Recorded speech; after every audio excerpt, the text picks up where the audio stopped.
Hello boss, good morning mga idol, master. Bale, ito nga pala, may paggawa sa akin na isang maliit na sounds. Kaso wala siya naman siyang speaker, bird lang yung dinala niya. So kinutkot ko naman ngayon, okay naman na. Magagamit natin nga pala ngayon yung tester, multipurpose tester natin. Bale, ito yung output ng 12. Ayan, so naka-plug naman na siya, plug play na. So ayan, may ilaw na rin naman. Bale, try natin siyang isaksak na. Nagawa na din naman natin. Bale, pinopromote ko lang yung aking ginawang tester. Hirap na walang tagahawak camera. So ito, taba. So ayan, okay, hinanaan ko lang.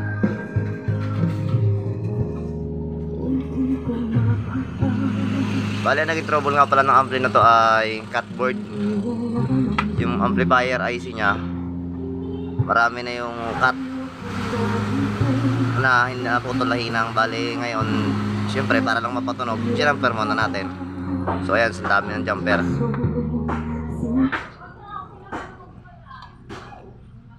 So ayan, ayos naman ha.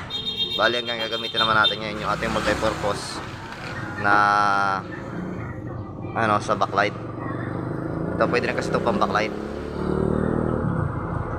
So on natin yung pang backlight. Then may backlight naman tayo dito. Meron tayong maliit at malaking backlight.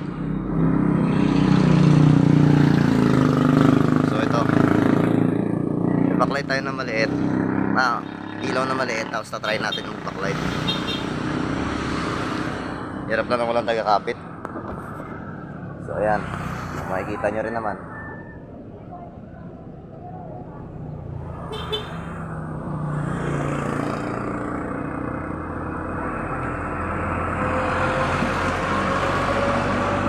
Baliktad, hindi siya nakakasira ng bulb kahit baliktad.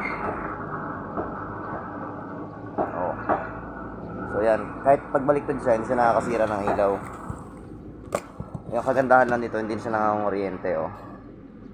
Hindi siya nakakakuryente kahit hawakan mo.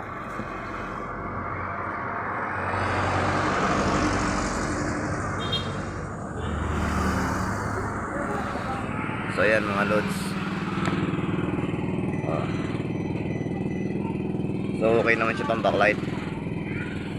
Bali, nagamit na rin natin siya sa ampli, sa pang backlight, tsaka sa charger na lang. Hindi natin magagamit ngayon sa wala pa tayong kakargang battery. Kapag may kakarga na lang tayo. Tapos bala ko na rin pala magkabit ng 5 volts para sa mga charger na di 5 volts. Para sa charger ng mga yung speaker na 5 volts. So ayan, ikakabit natin sa susunod. So ayan, thank you, salamat nga pala. Subscribe na rin sa mga videos. Salamat.